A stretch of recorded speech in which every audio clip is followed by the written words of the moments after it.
Oi, salve Brasil! Estamos aqui mais um dia ao vivo, direto da Casa da Virada Sustentável, para mais um dia que promete muito no nosso Fórum da Virada Sustentável. Aliás, a Virada Sustentável, que é este movimento em prol da sustentabilidade, o maior que acontece no Brasil, está comemorando 10 anos e é um orgulho para a gente realizar essa 10ª edição de forma inovadora. O que a gente tem feito? Enquanto os nossos eventos acontecem de forma online, nos nossos encontros virtuais, a cidade de São Paulo está recebendo uma série de atividades, instalações artísticas, grafites que são verdadeiros manifestos, videomappings imperdíveis. Vocês precisam correr lá no Instagram da Virada Sustentável, @Virada Sustentável, para conferir essas ações que são... Chega a ser emocionante quando a gente para ver as ações que estão acontecendo na cidade de São Paulo. O melhor de tudo é que essa programação ela é 100% gratuita e ela vai durar ao todo 5 semanas. É imperdível e a gente chama você para participar dessa construção de futuro que a Virada Sustentável promove. A gente continua aqui a programação do Fórum Virada Sustentável, que, aliás, se você perdeu alguns dos nossos painéis anteriores, eu sugiro que você retome depois, está tudo registrado no YouTube e tem muito tema, muito debate essencial, faz a gente refletir. Ontem foi um dia memorável, a gente teve Elza Soares, a gente já teve Preta Gil, a gente já falou sobre economia Dunnett, a gente já falou sobre economia circular, futuro do trabalho, consumo consciente, é muita coisa. Você não pode ficar de fora, está tudo lá no YouTube, aqui, né, no YouTube, esperando por você. A gente vai seguir a nossa programação do Fórum Virada Sustentável na próxima semana, falando sobre meio ambiente. Vai ser no dia 14 de outubro, então já ativa lá o sininho aí do YouTube para você se lembrar desse compromisso que já está marcado com a gente, tá bom? Bom, a gente vai agora... Eu quero fazer uma pergunta para vocês. Aliás, eu já vou lançar essa pergunta no ar. O que é uma cidade sustentável para você, hein? Pensa nisso. Bom, enquanto você vai pensando, a gente vai assistir a um vídeo especial que levanta mais um questionamento aí para você. Se você pudesse recriar o futuro, como ele seria? A Virada Sustentável completa 10 anos e vai ocupar São Paulo de maneira criativa e inovadora. São diversas atrações ao longo de um mês, em um formato seguro, para debater questões cada vez mais urgentes sobre meio ambiente, consumo consciente, diversidade, desigualdade e bem-estar. Virada Sustentável 2020, de 16 de setembro a 18 de outubro. Acompanhe tudo pelas redes sociais e participe!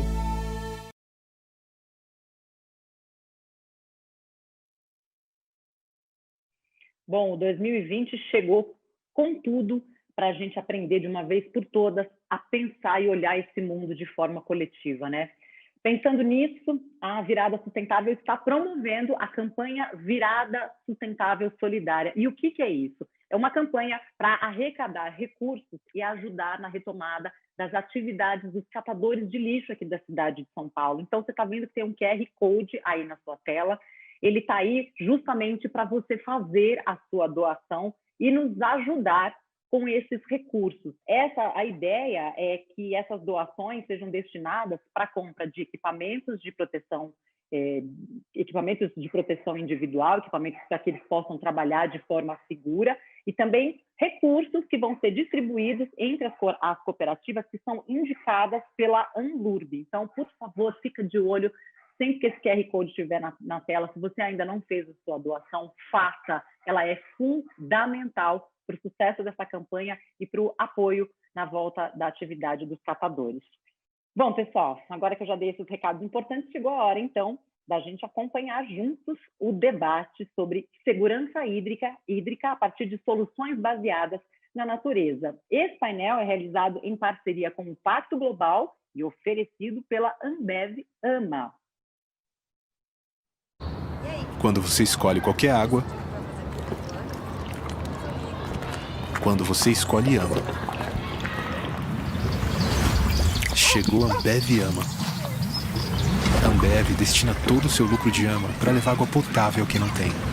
Ambev AMA, Água para você, água para todos. Maravilha, maravilha. Então agora eu vou dar as boas-vindas aos nossos convidados especiais desse painel. Já está todo mundo aqui, são eles.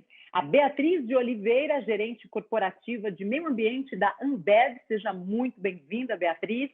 O Jason Morrison, presidente do Pacific Institute e head do DCO Water Mandate. Bem-vindo, very welcome, Jason. Samuel Barreto, gerente nacional de água do The Nature Conservancy. Bem-vindo também, Samuel.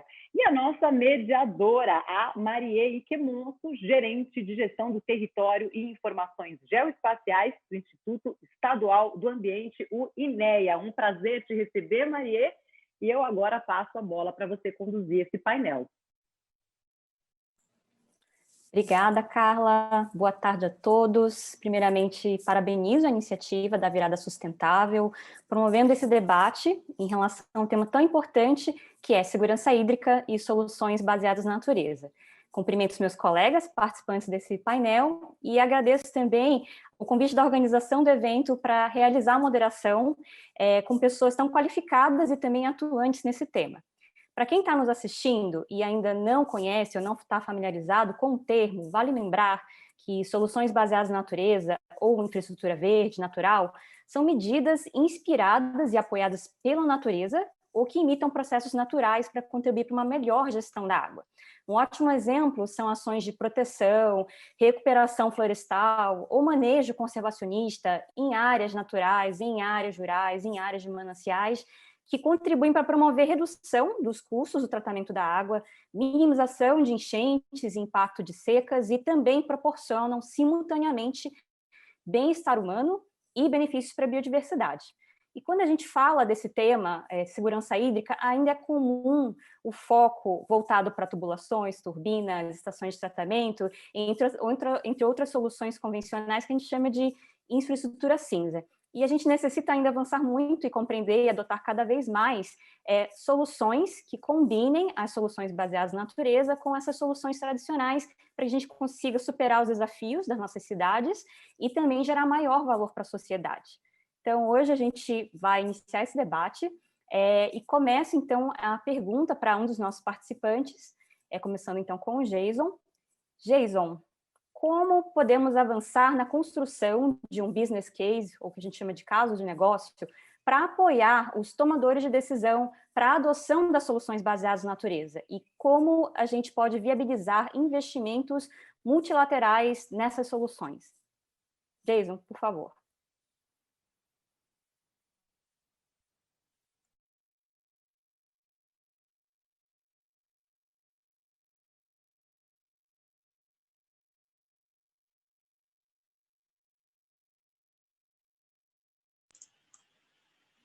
Is this, can you hear me now? Very good. I'm connected twice into the Zoom, so it's not clear to me where the input's coming from in my ears versus my connection. So thank you very much for the invitation and the opportunity to speak to you today on behalf of the UN Global Compact's Sea Water Mandate, which is a water stewardship commitment platform housed within the UN Global Compact.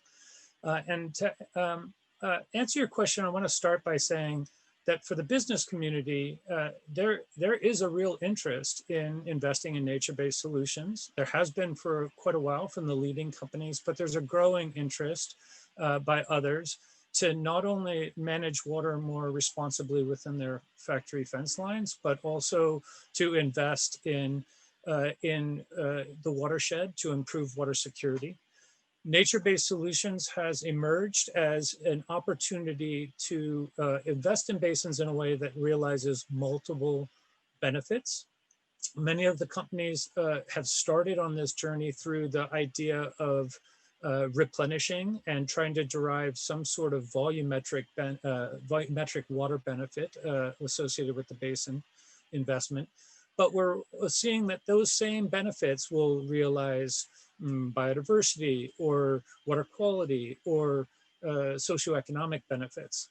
So there is a business case to be made for these types of investments, but there are a number of challenges that are preventing the ability to implement nature-based solution investments at scale.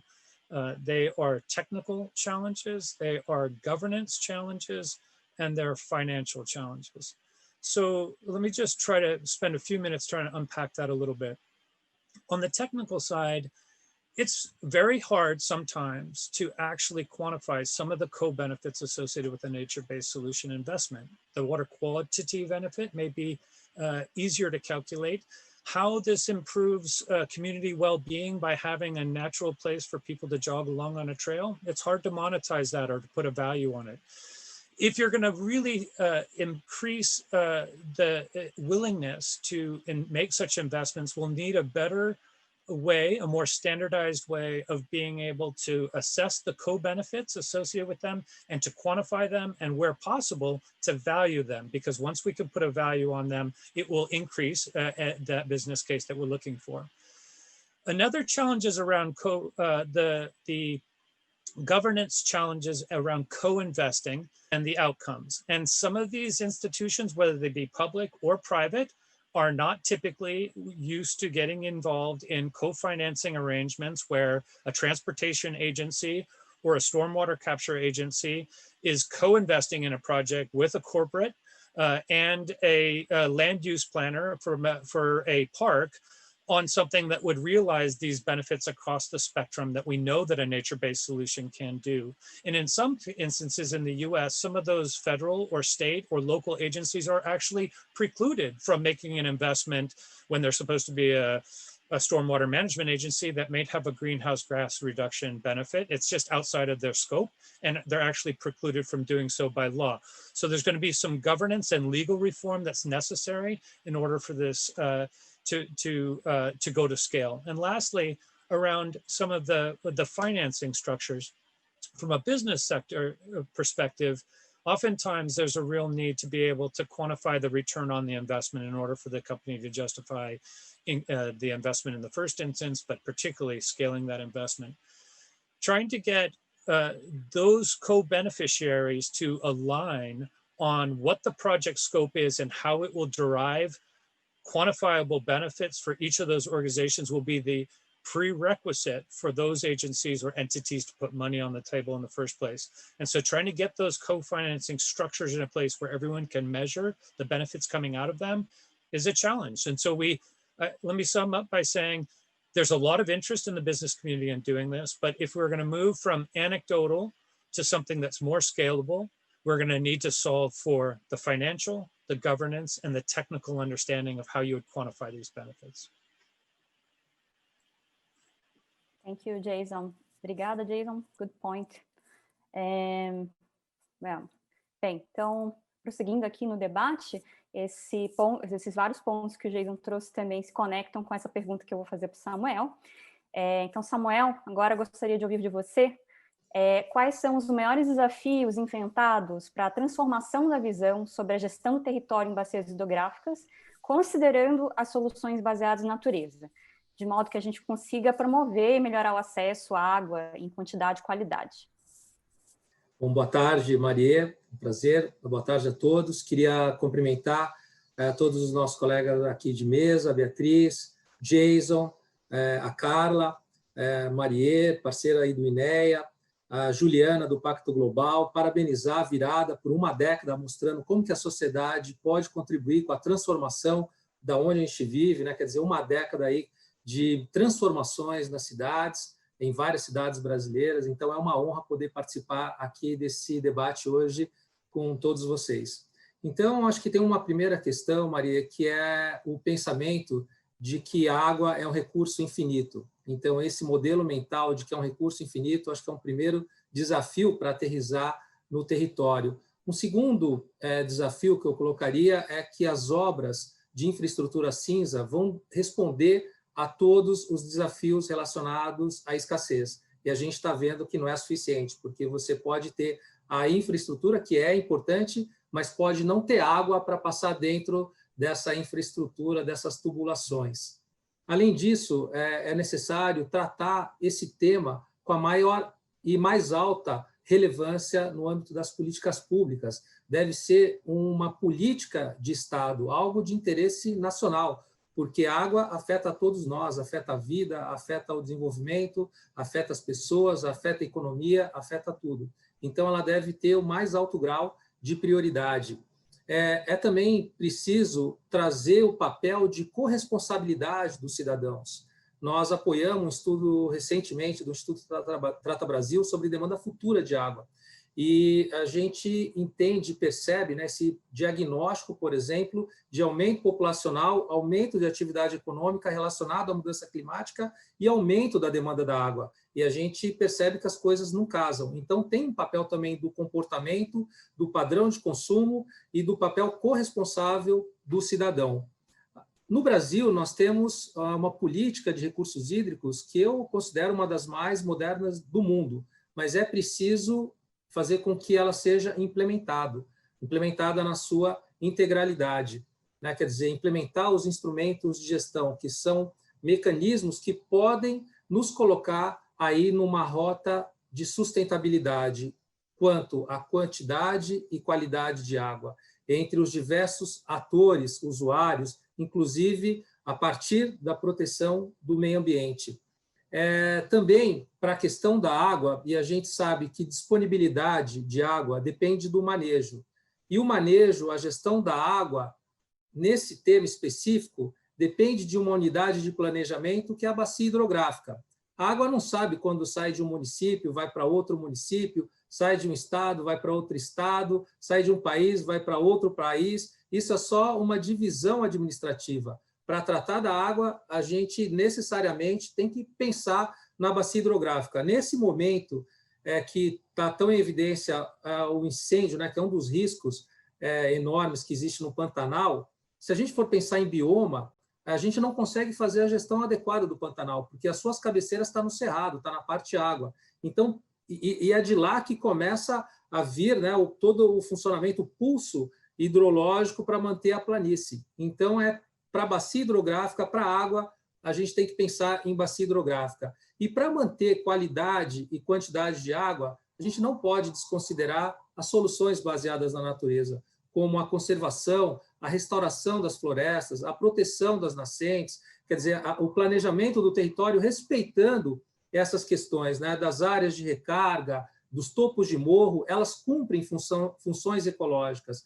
E essas funções ecológicas é muito importante para que os serviços ecossistêmicos, os serviços ambientais, como ajudar na purificação da água, em regularizar a vazão, nesse momento que a gente fala tanto, né, das mudanças climáticas, setembro, o mês mais quente da história, não só aqui em São Paulo, mas no mundo que se tem registro, e ao mesmo tempo extremos climáticos fantásticos, né, e que devem aumentar. Então, as soluções de natureza, a própria Nações Unidas, em 2018, lançou uma publicação mostrando os benefícios desses impactos positivos quanto à qualidade, quanto à quantidade de água.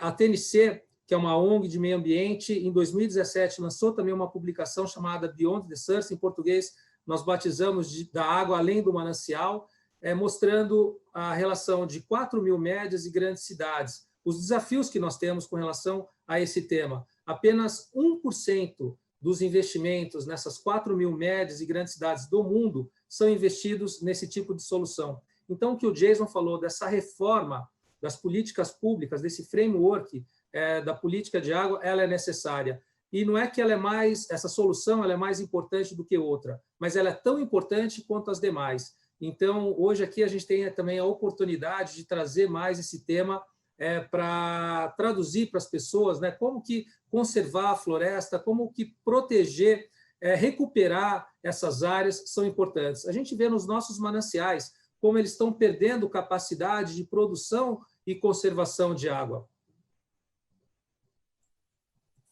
Obrigada, Samuel. Eu acho que um bom ponto que você colocou, né, diversas questões que o Jason apontou em relação à necessidade de avanço, tanto na questão técnica, na questão normativa, na questão de governança, também são aprofundados nessas publicações que você citou, né, das Nações Unidas e também da própria PNC. Então, acho que um bom ponto, e para quem quiser saber mais também, acho que é interessante consultar essas publicações. Bem, eu vou passar agora a pergunta e a palavra para a Beatriz. que trazendo a ótica do setor empresarial sobre esse tema, gostaria de saber, Beatriz, como que a Ambev, por meio da AMA, tem trabalhado para expandir seus programas de preservação e acesso de água, e quais projetos vocês têm apoiado hoje?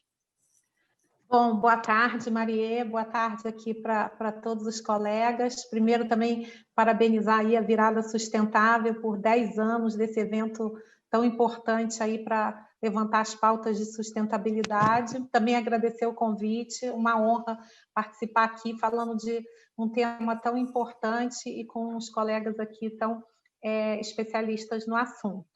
Eu acho que antes da gente falar dos projetos e da expansão, é interessante falar um pouco da história da AMA e de água dentro da empresa, dentro da Ambev.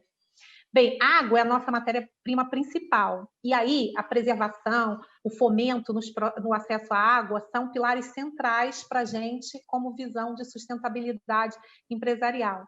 Desde a criação da Ambev, a gente trabalha para diminuir o impacto das nossas operações no meio ambiente e ações que contribuem para a perenidade do nosso negócio. Para dar um exemplo, falando de eficiência hídrica dentro das nossas operações, a gente trabalha continuamente para reduzir o nosso consumo de água, que quer dizer reduzir a água que a gente retira das fontes de abastecimento, deixando mais água disponível na natureza para outros usuários na bacia, para as comunidades. E aí, dentro desse contexto de respeito pela sociedade, de valorizar iniciativas que promovem manutenção e qualidade da água, foi lançado em 2017 a AMA. A AMA é o primeiro negócio social de uma grande empresa no Brasil e foi também a primeira água mineral da Ambev. 100% do lucro com a venda dessa água mineral é destinada para projetos de acesso à água. Então, é uma iniciativa também que está muito alinhada com o Objetivo de Desenvolvimento Sustentável, o ODS 6, né, de garantir disponibilidade de água e saneamento para todos. Aí, falando dos projetos. Os projetos eles acontecem em comunidades de baixa renda, em áreas rurais, em zonas de alta escassez hídrica. Falando de números, hoje já tem projetos nos 9 estados do semiárido brasileiro. Até o momento já foram arrecadados mais de 5 milhões de reais, totalmente destinados para acesso à água em 52 comunidades que beneficiam mais de 54 mil pessoas. O tipo de projeto não é padronizado, ele depende das necessidades. Então, primeiro é feito o diagnóstico da região, quais são os principais problemas e as possíveis alternativas. Podem ser iniciativas como, por exemplo, perfurar poços profundos para captação de água, placa solar para baratear o custo de distribuição e garantir a sustentabilidade ambiental também, revitalização de sistemas de distribuição que estavam inoperantes, construção de cisternas em escolas e aí conciliando sistemas de reuso de água cinza para manejo de hortas. Acho que um ponto importante é que sempre, em todos os projetos, a gente pensa sempre na sustentabilidade. Depois ele tem que ser mantido e gerido pelas próprias comunidades. Então, por exemplo, quando instala poço, são instaladas também mini usinas geradas por energia solar, que é bem abundante nessa região do semiárido, para baratear o custo de energia. Quando a gente fala das cisternas em escolas, para fazer o reuso de água cinza, junto é feito um curso de capacitação para os professores, para que eles instruam os alunos de como cuidar das hortas, dos pomares. Depois os alimentos viram merenda para os alunos que normalmente é deficiente, as merendas de verdura, hortaliça, legume. E aí esse ciclo de uso e reaproveitamento de água ajuda a reforçar com os estudantes a importância do uso consciente. Em todos os casos dos projetos, depois a comunidade assume como dona do projeto, a ideia é empoderar para valorizar, inclusive os próprios moradores, eles indicam um responsável, que vai ser o responsável pela operação do sistema e vai ser remunerado por isso também. Quer dizer, dessa forma, a comunidade mantém o sistema com funcionamento certo e também valoriza a água e utiliza de cada forma cada vez mais sustentável. Elas não têm só acesso à água, elas ganham independência também. Enfim, Quem opta por AMA está ajudando no acesso à água de quem não tem, e quanto mais gente acreditar no projeto, escolhendo AMA, mais ele vai ser ampliado, lembrando, 100% do lucro destinado, mais comunidades vão ser ajudadas. Acho que essa é a proposta, unir as pessoas com um propósito em comum do acesso à água. Obrigada, Beatriz. Acho que sua fala traz um exemplo, né, de como o setor privado também pode colaborar para esse tema, e ressaltando, né, que essas soluções elas são de cunho multissetorial, então diferentes setores podem colaborar e se unir em prol da melhoria da gestão da água. Então, agora vou passar para uma pergunta geral para os nossos 3 participantes, seguindo a ordem de resposta, sendo o primeiro o Jason, depois o Samuel, e em seguida a Beatriz, seguindo, né, como estamos. E a minha pergunta agora é relacionada a ferramentas para a adoção das soluções baseadas na natureza, que foi um dos pontos que o Jason destacou, né? Então, a gente aprofundar esse ponto e também ressaltar a importância dessa colaboração multissetorial entre diferentes setores e também garantir a participação social dentro dessas soluções. Então, a pergunta para vocês é como podemos, né, garantir que as agências governamentais, municípios e empresas tenham acesso às ferramentas necessárias para que a gente consiga avaliar o impacto das SDNs, ou seja, o resultado, o benefício que ela traz para a sociedade, incluindo tanto os custos quanto as compensações, né? E aí, com isso, permitir que a gente consiga ganhar escala, como o Jason apontou. E daí também, como que a gente pode fortalecer cooperativas, associações e as parcerias para garantir que as vozes sejam ouvidas. Então, começando, passo a palavra para você, Jason.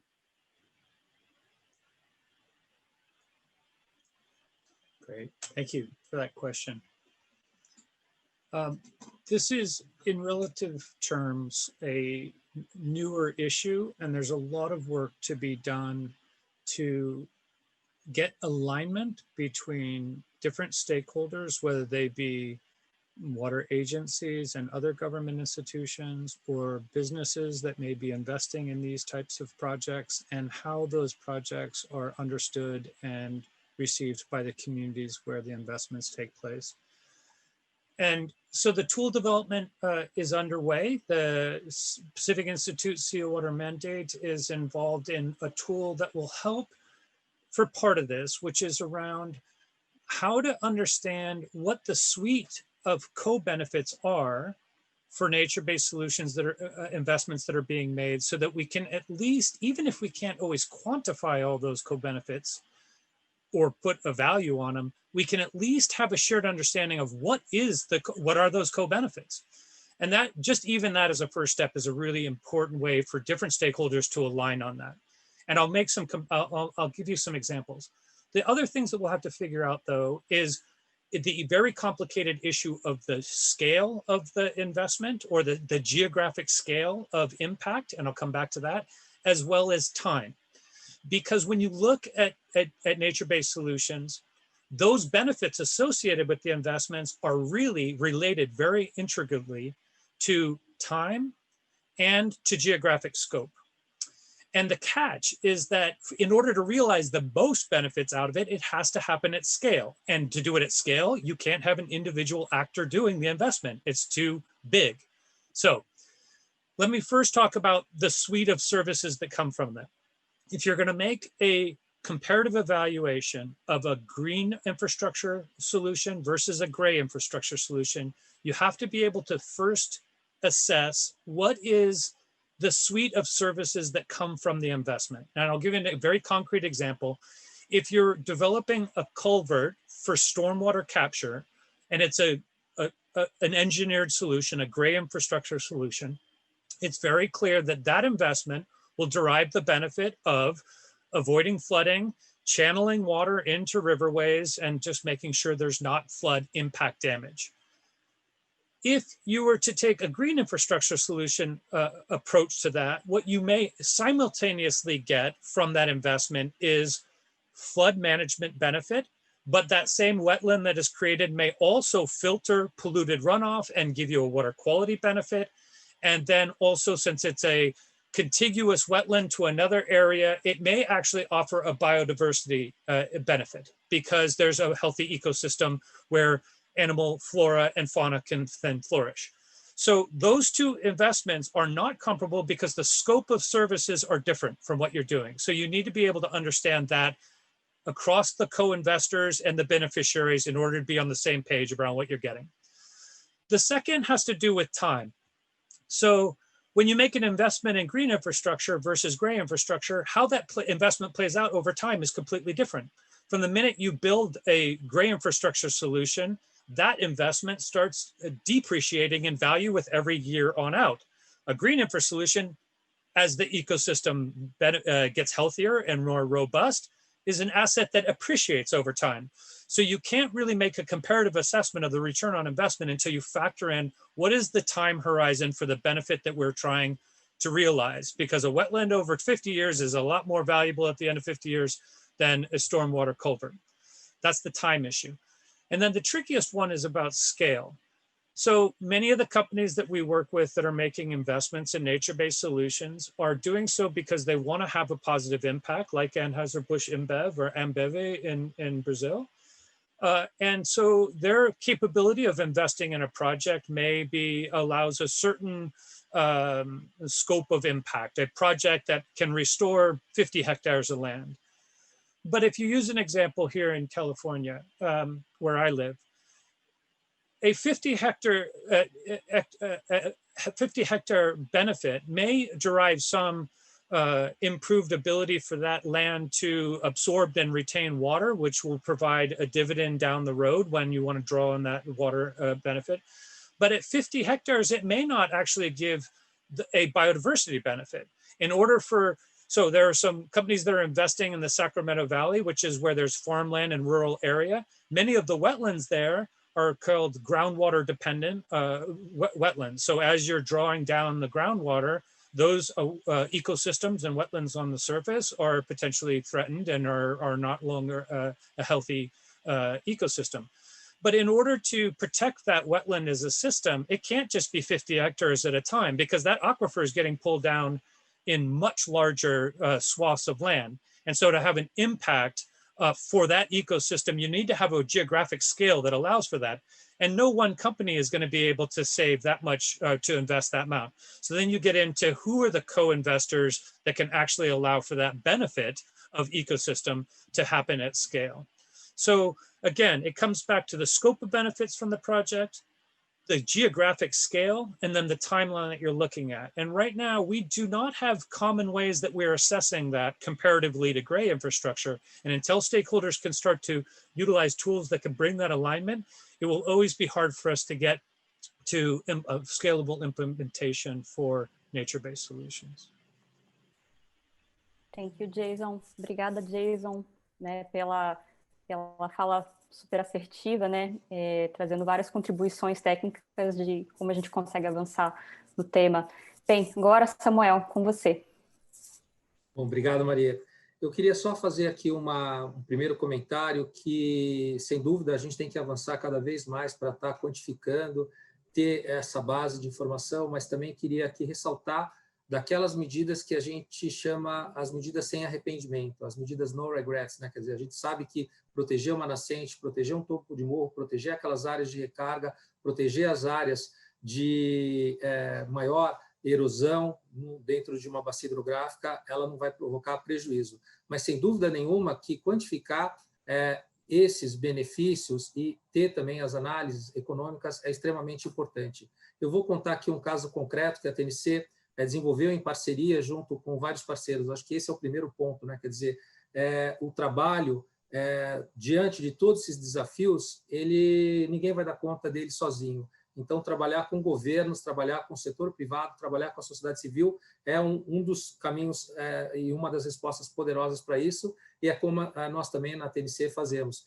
Então, nesse caso de Santa Catarina, junto com a Companhia de Água Municipal, a EMASA, junto com a Agência Reguladora de Água, a ARESC, junto com a Agência Nacional de Águas, TNC, outros parceiros, nós identificamos ali na Bacia do Camboriú, é uma área, né, que tem uma população durante o ano de cerca de 200 mil habitantes e que no período de verão chega a mais de 1 milhão de habitantes. Então, imagina os desafios para atender a esse desafio do ponto de vista do abastecimento de água. Então, a companhia, junto com a agência, também tinha interesse em fomentar essas medidas de conservação, de recuperação do manancial. Então, a primeira coisa que é também importante, a ciência como aliada. Então, buscar as informações, as modelagens. Nós temos algumas modelagens hidrológicas que podem ajudar a quantificar, a estimar esses tipos de benefícios, como, por exemplo, ao reduzir a sedimentação, quanto que isso deixa de ir para o rio, provocando assoreamento, ou, ao mesmo tempo, quanto que isso custa para tratar lá na estação de tratamento de água da companhia. Então, aí tem também análise econômica junto com análise ambiental, mostrando o retorno do investimento. Então, mostra também que você pode recuperar esse investimento, ele não acontece da noite para o dia, mas precisa começar já. E, ao longo do tempo, você recupera esse investimento e amplia a segurança hídrica. Foi possível verificar exatamente esses benefícios, foi o que Nova York fez, protegendo seus mananciais, entendendo que era mais barato cuidar dos seus mananciais, apoiando os proprietários rurais, inclusive com outros instrumentos econômicos, como pagamento pelo serviço ambiental, e economizou cerca de 1,5 bilhão de dólares, né, deixando de gastar com água poluída ou ir buscar água cada vez mais longe. É o que Extrema está fazendo, é o que hoje vários municípios brasileiros e várias regiões estão fazendo. Então, esse primeiro estudo de caso, né, de Santa Catarina foi muito interessante e hoje ele está ganhando escala aqui em São Paulo, junto com a Companhia de Água, a Sabesp, junto com a agência reguladora, que pela primeira vez no processo de revisão da metodologia tarifária está considerando os investimentos em conservação dos mananciais na estrutura da tarifa de água, né? Então, na metodologia da tarifa de água, como uma fonte perene de investimento. Então, uma modelagem hidrológica está sendo feita, uma análise econômica está sendo feita, olhando ali para o sistema Cantareira, que é o maior sistema de abastecimento da região metropolitana de São Paulo e um dos maiores do Brasil, mostrando os ganhos que proteger ou recuperar essas áreas florestadas podem gerar para a produção, para a conservação de água, como, por exemplo, a manutenção do fluxo de vazão das bacias. Então, a atenuação dos picos de enchente, na medida que você tem ali uma cobertura florestal, você evita com que essa água escorra superficialmente, leve o solo, provocando erosão, enchentes, impactando a vida das pessoas, ao passo que com a floresta essa água pode infiltrar, reabastecer o lençol freático e apoiar a manutenção desse ciclo da água, porque no período da seca essa água volta, né, quer dizer, uma água com maior qualidade em maior quantidade. Então, essa análise ela não é simples, ela não é linear, tem uma série de desafios, né, quer dizer, ainda é preciso avançar nessas análises, nesse entendimento, e importante, né, trabalhar em parceria, também trabalhar capacitando, gerando ferramentas que auxiliem nesse processo da gestão territorial. A TNC desenvolveu uma plataforma chamada Portal Ambiental Municipal, a gente chama de PAN, mas trabalhando, por exemplo, junto com o governo do Espírito Santo, com o programa Reflorestar, junto com diversos municípios brasileiros, trabalhando em conjunto com a Agência Nacional de Águas, trabalhando agora em Brasília, para dispor essas ferramentas que possibilitem um maior entendimento e um subsídio para a tomada da melhor decisão visando a segurança hídrica. Obrigada, Samuel. É bem interessante destacar esse esforço e essas publicações e estudos recentes, né, que tanto a TNC quanto o Pacific Institute mencionaram aqui, que trazem, né, esses exemplos e casos que foram apontados. Bem, eu passo agora, então, a palavra para a Beatriz, que a gente gostaria de ouvir suas considerações. Bom, Maria, você falou na pergunta de fortalecer associações e parcerias, e assim, a gente acredita que essa é a chave, parcerias é a chave para a gente aumentar a disponibilidade hídrica, e é um desafio que tem que ser enfrentado por toda a sociedade no conjunto. Na Ambev, em 2018, a gente anunciou externamente 4 metas de sustentabilidade para serem atingidas até 2025. E uma delas diz respeito exatamente à segurança hídrica, à gestão da água, que a gente se compromete a melhorar de forma mensurável a qualidade e a disponibilidade de água para 100% das nossas comunidades em áreas de alto estresse hídrico. E o caminho para atingir essa meta, ele está muito baseado em conjugar soluções baseadas na natureza com outras iniciativas tradicionais. E aí, dentro dessas iniciativas, e aí muito ligado à questão de solução baseada na natureza, eu queria falar de 2 pontos. O primeiro é o nosso projeto Bacias e Florestas. Aí o Samuel está aí, a gente tem uma parceria já de longa data com a TNC e também com a WWF, dependendo da região onde a gente atua. E a gente parte do conceito de promover soluções baseadas em infraestrutura verde, combinadas com soluções tradicionais para gerar mais valor. É o nome, né? Projeto Bacias e Florestas. Os rios, as florestas, eles fornecem serviços ecossistêmicos essenciais, né? Ajuda a evitar inundação, reduzir a erosão, favorece a conservação da biodiversidade. Então, eles têm que ser considerados como iniciativa para a infraestrutura hídrica. A gente tem hoje 6 desses projetos em diferentes regiões do Brasil. Então, a gente tem Jaguariúna, Jundiaí, Jacareí em São Paulo, Bacia do Guandu, no Rio, em Anápolis, em Goiás, em 7 Lagoas, em Minas Gerais, sempre em parceria com a TNC ou com a WWF. E o objetivo é recuperação e preservação dos solos, nascentes, florestas em áreas prioritárias para a recarga das bacias hidrográficas. E a gente faz isso com parcerias com agricultores, com produtores rurais, com os governos municipais, com ONGs locais, com comitês de bacias e outros atores relacionados dentro da bacia hidrográfica. E aí tem diferentes caminhos que as soluções baseadas na natureza colaboram bastante. Então, a gente tem um instrumento econômico que se chama Pagamento por Serviços Ambientais, né, o PSA, que é previsto em lei e que oferece um incentivo financeiro para os produtores rurais que se comprometem com práticas de conservação nas suas propriedades. Falando dos nossos projetos, por exemplo, falei tem Jaguariúna e Jundiaí, nesses 2 casos, eles já estão recebendo os pagamentos por serviços ambientais. O projeto ele alavanca recurso para a prática de conservação, restauração, usando espécie nativa, e aí recupera corredores ecológicos, então também contribui para a preservação e aumento da biodiversidade local. Também as soluções baseadas na natureza reduzem a erosão e o aporte de sedimento para os corpos hídricos, por exemplo, construindo barraginhas, investimento em estrada rural, melhoramento do solo para garantir a infiltração da água de chuva e reabastecimento dos aquíferos. Também reduz o aporte de nutrientes, poluentes em corpos hídricos. Por exemplo, no projeto que eu falei que a gente tem em 7 Lagoas, são construídas algumas ecofossas em propriedades rurais como medida de saneamento. Isso também fazendo parcerias locais. E tem uma parte aí também de conscientização, de treinamento. Além dessas iniciativas de preservar o meio ambiente, a água, o solo, também é importante treinar a comunidade local. Então, por exemplo, nesses das ecofossas, 56 pessoas da comunidade local foram treinadas. Então, a gente ter essa parte da conscientização, do treinamento, para realmente ter comunidades e usuários da água engajados. Outra iniciativa que eu falei, que a gente também aderiu, também em parceria com a TNC, o Coalizão Cidades pela Água, né, liderada pela TNC, e que tem uma abrangência grande aí, mananciais em 12 regiões metropolitanas, com foco de restauração e preservação. Também com uma abrangência, atualmente já são 243 municípios incorporando.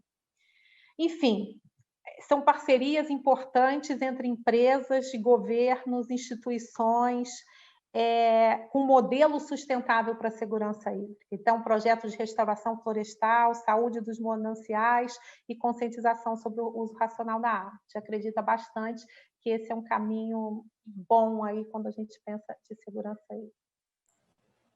Obrigada, Beatriz. Muito bom ver, né, essa série de ações que vocês estão fazendo e contribuindo. Eu, se pudesse, a gente poderia continuar conversando bastante aqui hoje, mas infelizmente, a gente vai ter que seguir agora para o último ciclo de perguntas e respostas. E para finalizar, né, o nosso debate, a gente pontuou aqui sobre né, a importância das soluções baseadas na natureza. A gente também pontuou aqui sobre alguns desafios que temos ainda para superar essa abordagem tradicional para soluções cinzas e como que a gente consegue fazer com que elas sejam mais amplamente adotadas, né?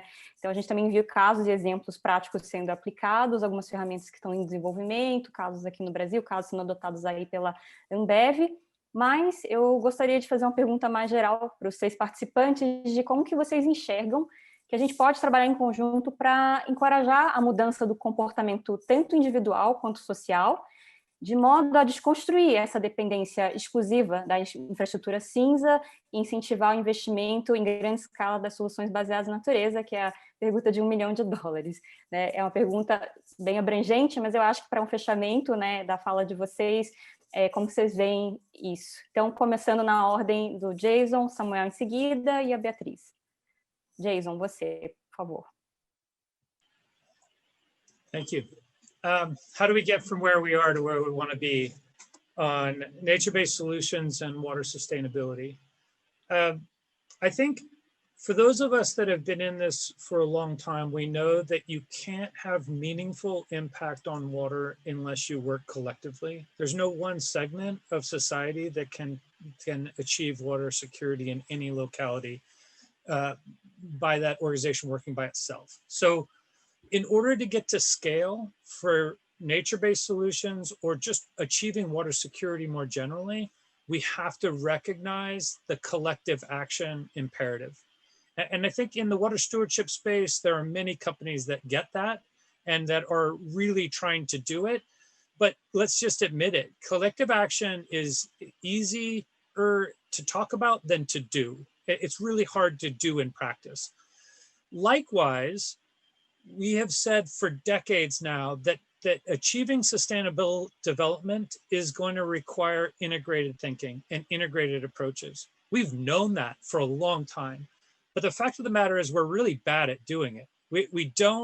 It's hard for us to really take true integrated approaches to the way that we approach these issues. But that's starting to change. And I'll just explain it by way of how a number of companies that we've been working with and that have been leading on nature-based solutions are approaching this issue. Danone, the French food and beverage company, is a good example. They have for a long time known that they want to achieve more resilience in their supply chain. They want to achieve the sustainability goals around water, greenhouse gas reduction, etc. They have many corporate goals that link to sustainable development.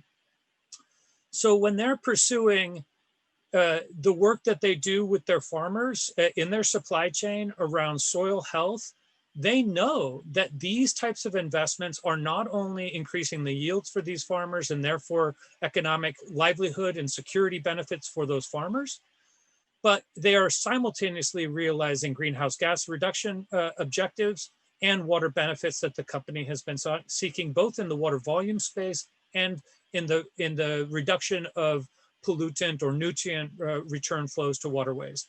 So from there, we're thinking this is just the smartest way to invest in achieving a long-term viability for their business in a way that has these co-benefits.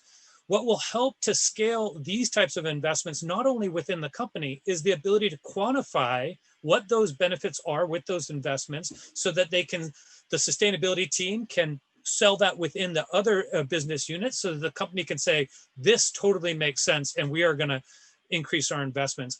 Dow is a great example. They did a green infrastructure solution for wastewater treatment.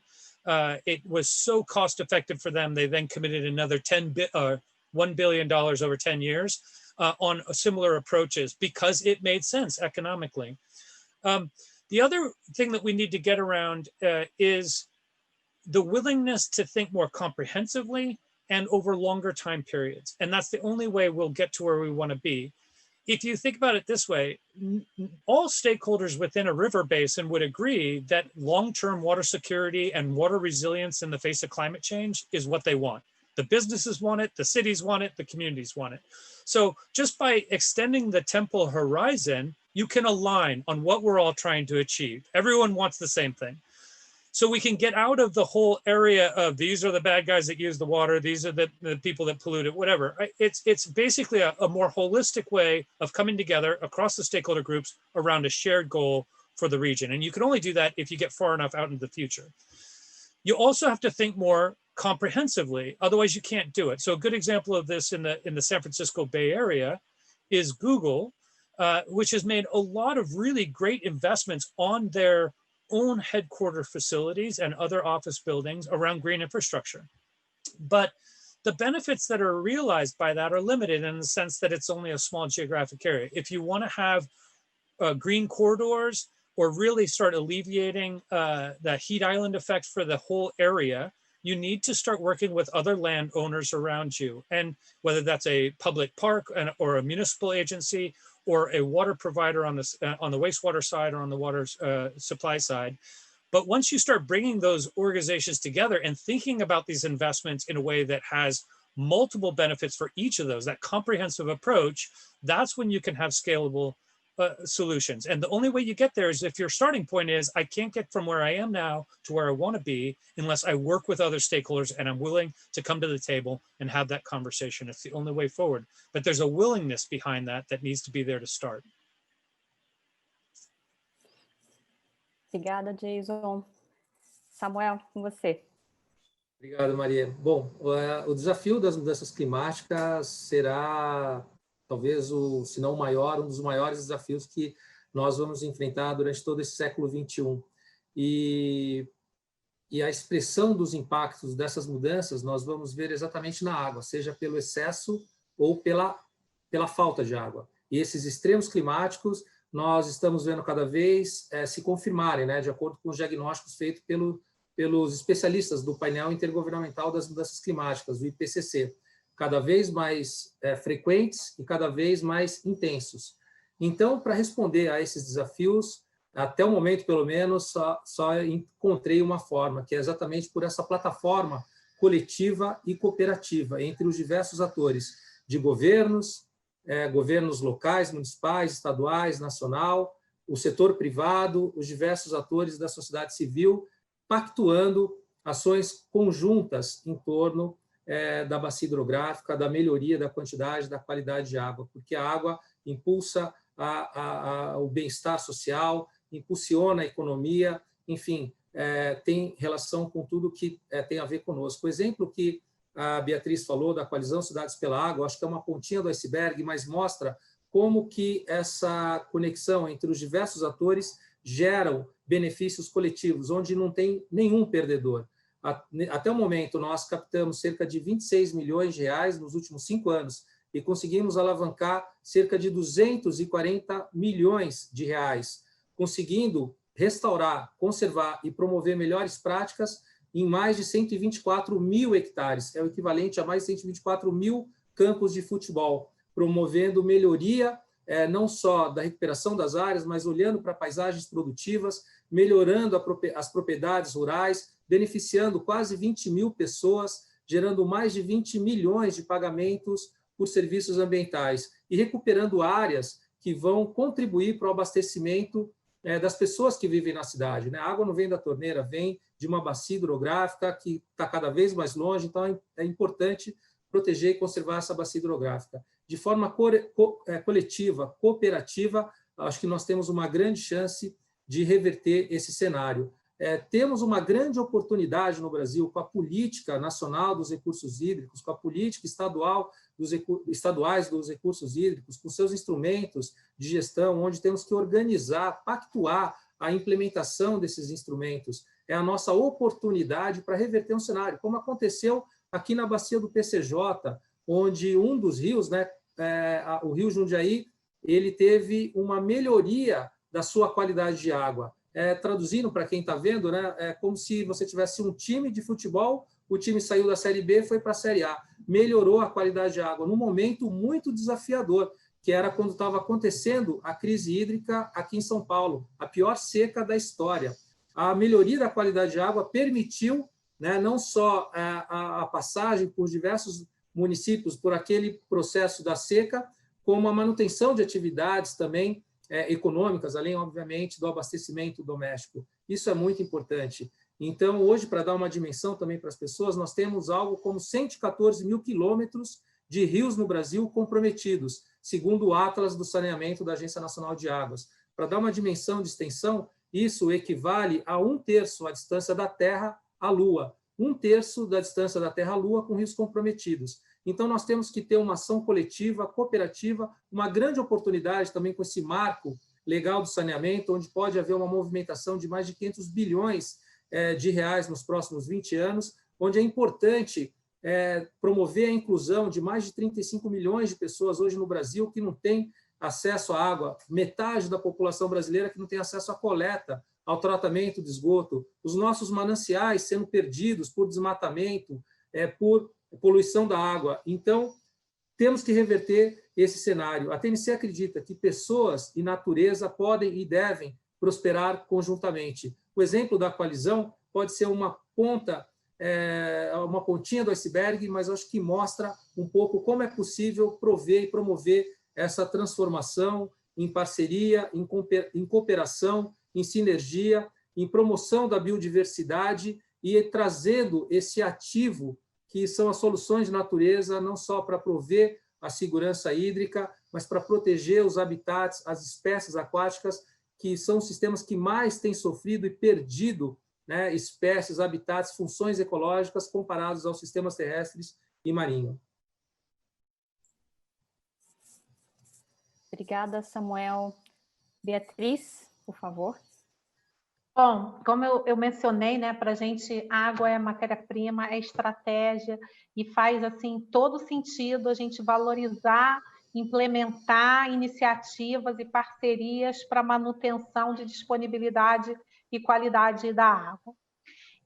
A gente procura encorajar, engajar um número cada vez maior de parceiros, de stakeholders. E dividir o que a gente tem feito, dividir o que a gente já conhece de tecnologia, de processo, que possa ajudar nessa jornada.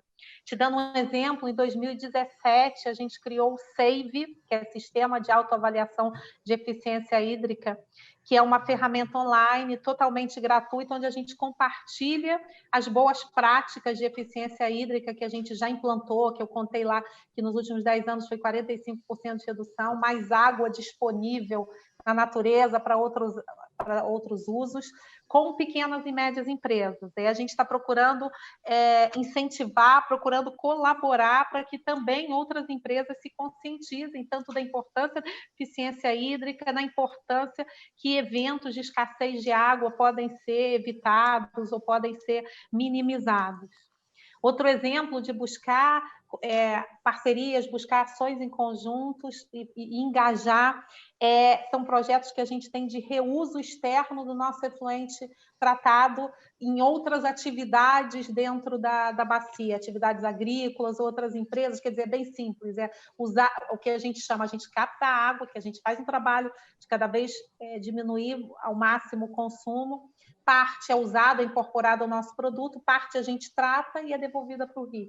A gente tem buscado parcerias para usar mais uma vez esse efluente, evitando que outra atividade vá também captar água de outras fontes hídricas. Então, por exemplo, a gente tem em Pernambuco, a nossa planta em Itapsuma usa esse efluente tratado em parceria com uma usina para fazer fertirrigação em área de cana. A gente tem no Ceará, em Aquiraz, uma área de escassez hídrica, uma parceria com uma olaria, que o nosso efluente tratado é reaproveitado no processo, como água de resfriamento também, evitando a captação de água. E assim são vários outros processos aí que a gente tem buscando engajar os stakeholders locais na bacia.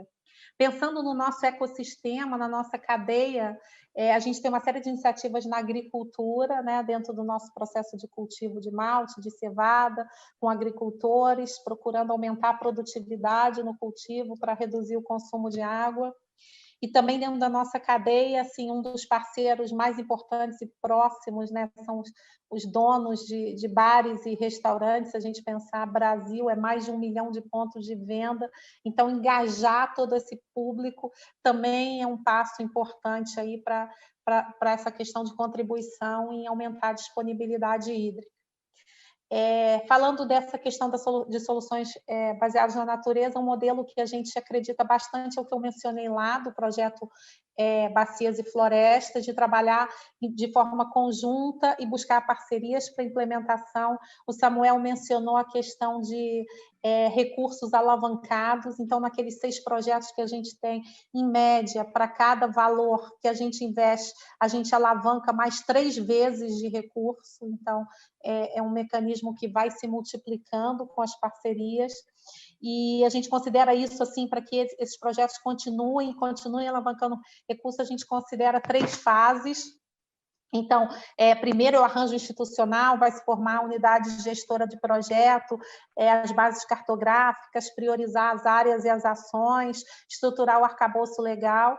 Depois, em campo, então, é implantar as políticas de restauração, conservação florestal, treinar e capacitar as comunidades locais e monitorar os rios também.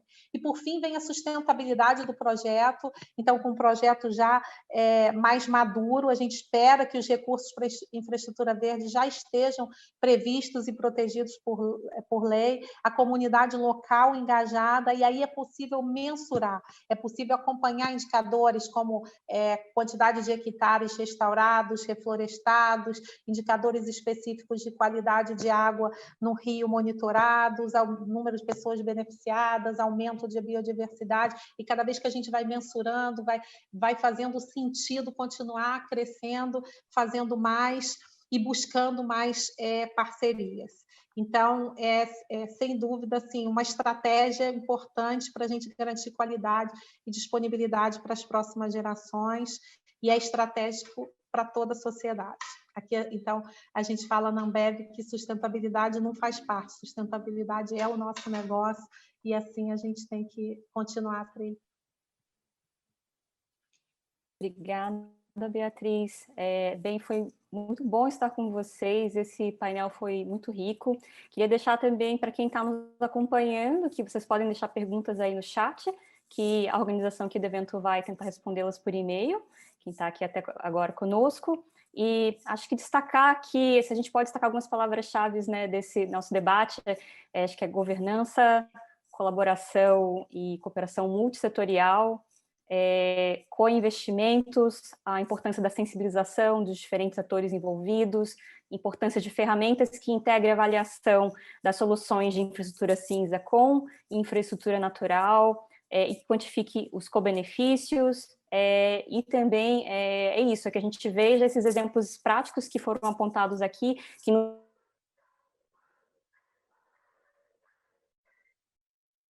então, agradeço, desejo uma ótima tarde a todos, muito obrigada a todos os participantes que compartilharam aqui o seu conhecimento, suas experiências e suas informações. Carla, devolvo a fala para você. Muito obrigada, Marie, obrigada, Samuel, Beatriz, Jason.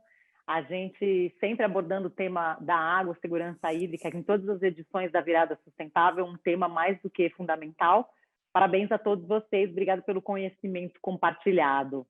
Quero agradecer também a todo mundo que está aqui assistindo a gente na Virada Sustentável. Não vá embora, porque a gente segue com muita programação. Bem-vindo você que está chegando agora.